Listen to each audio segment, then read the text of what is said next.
Sguardo e rivolgere gli occhi verso qualcosa, qualcuno. Maria va a trovare la cugina Elisabetta. In quei giorni Maria si alzò e andò in fretta verso la regione montuosa, in una città di Giuda. Entrata nella casa di Zaccaria, salutò Elisabetta. Elisabetta fu colmata di Spirito Santo ed esclamò a gran voce: «Benedetta tu fra le donne e benedetto il frutto del tuo grembo. A che cosa devo che la madre del mio Signore venga da me? Ecco, appena il tuo saluto è giunto ai miei orecchi, il bambino ha sussultato di gioia nel mio grembo. Beata colei che ha creduto nell'adempimento di ciò che il Signore le ha detto».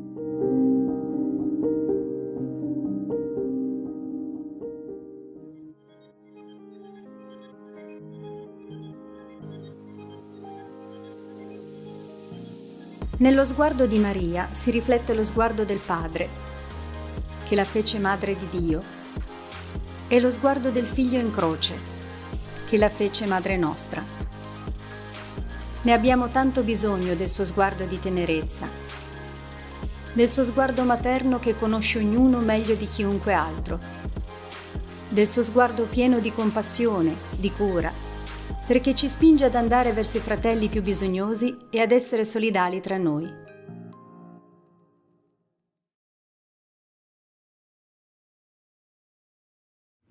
La visitazione.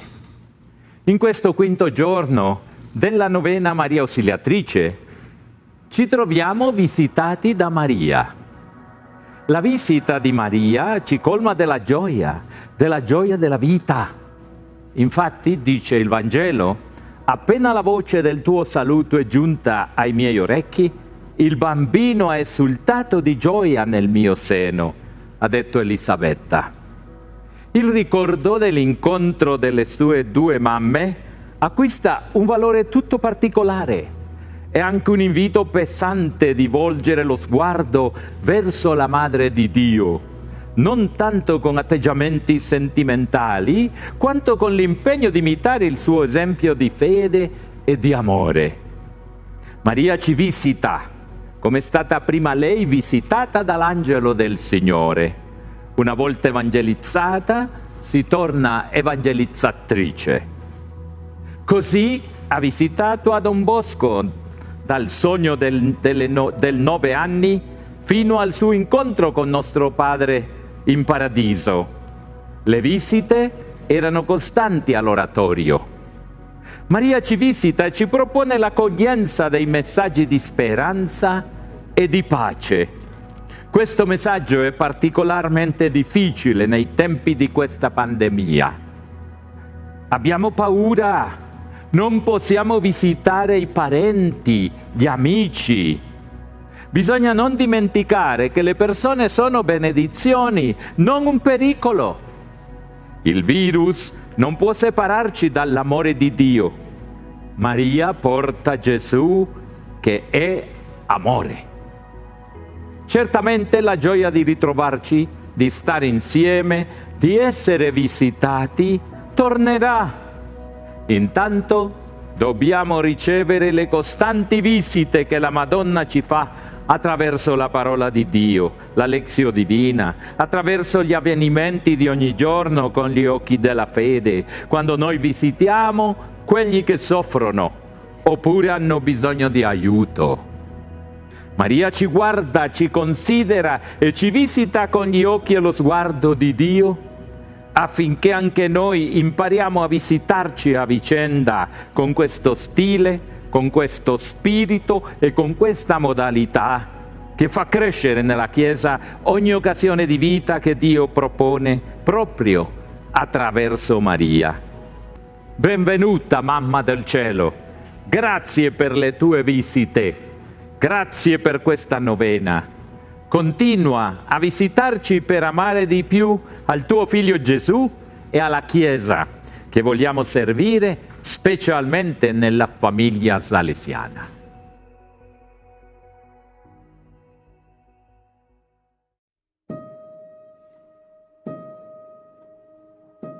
Il giovane Cesare Bardi era ormai in fin di vita.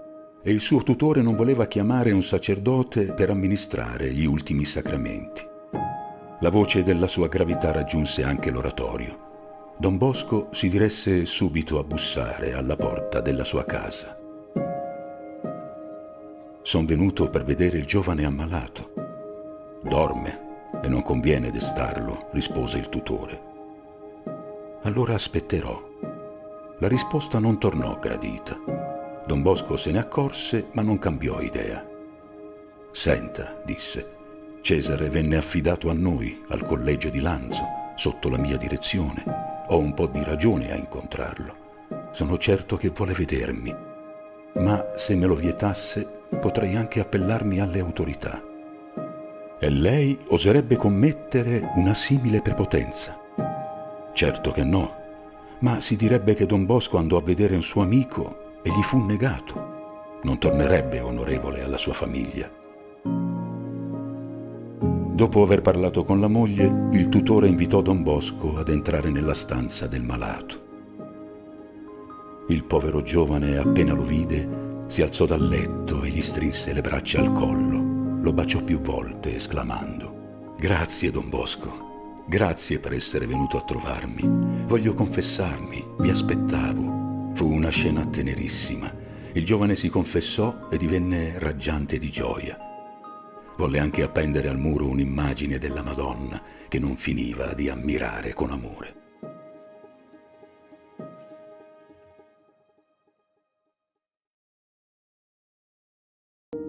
Con el gozo de ser hija de los Sagrados Corazones, doy mi testimonio misionero, el cual comenzó en Agua de Dios en 1975, cuando fui enviada allí para formar parte del equipo del Centro de Espiritualidad que funcionaría en la Casa Madre, Betania. Cuánto anhelaba en mi corazón conocer las raíces de donde brotó el instituto, conocer a las hermanas enfermas de lepra y demás personas de esta población. Aún vivían varias hermanas de la primera hora, la Madre Ana María Lozano, Madre Julia Sierra, hermana Josefina Liscano, hermana Lucila Durán. Con qué fervor y emoción narraban las experiencias vividas con nuestro Padre Fundador en la primera hora. Cuántas vicisitudes, pero a la vez cuánta plegaria y confianza en Dios en aquellos momentos. Lo decían con tanto amor. Y luego, ¿qué decir de los seglares? Vivían varios de los que habían sido alumnos del Padre Luis en el asilo Miguel Unia.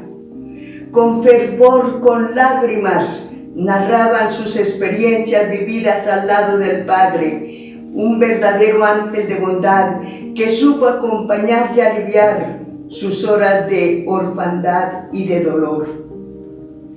Cuánto aprendí de Agua de Dios, cuánta riqueza espiritual y apostólica, que las hermanas llegaron hasta el heroísmo para darle al instituto un puesto en la iglesia, un puesto en el mundo.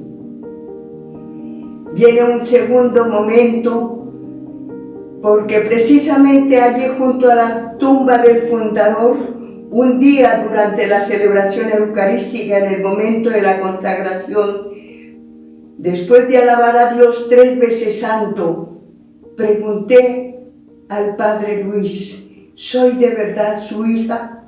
Y él me contestó: aún te falta ir a las misiones. Prontamente escribí la carta de petición y muy rápido obtuve la respuesta. Con alegría y gozosa partí hacia Guinea Ecuatorial, tierra africana, un país sufrido, un país anhelante de libertad y de paz. ¡Qué alegría llegar allí y entregar lo mejor de mí! Con amor, con decisión, en compañía de mis hermanas. Qué hermoso es encarnarse en otra cultura y predicar a Jesucristo, extender su reino de amor, de justicia y de paz.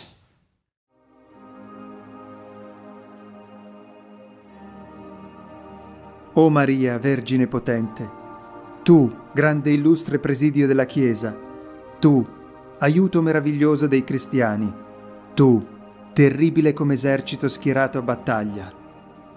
Tu sola hai distrutto ogni eresia in tutto il mondo. Tu, nelle angustie, nelle lotte, nelle strettezze, difendici dal nemico e nell'ora della morte accogli l'anima nostra in paradiso. Amen.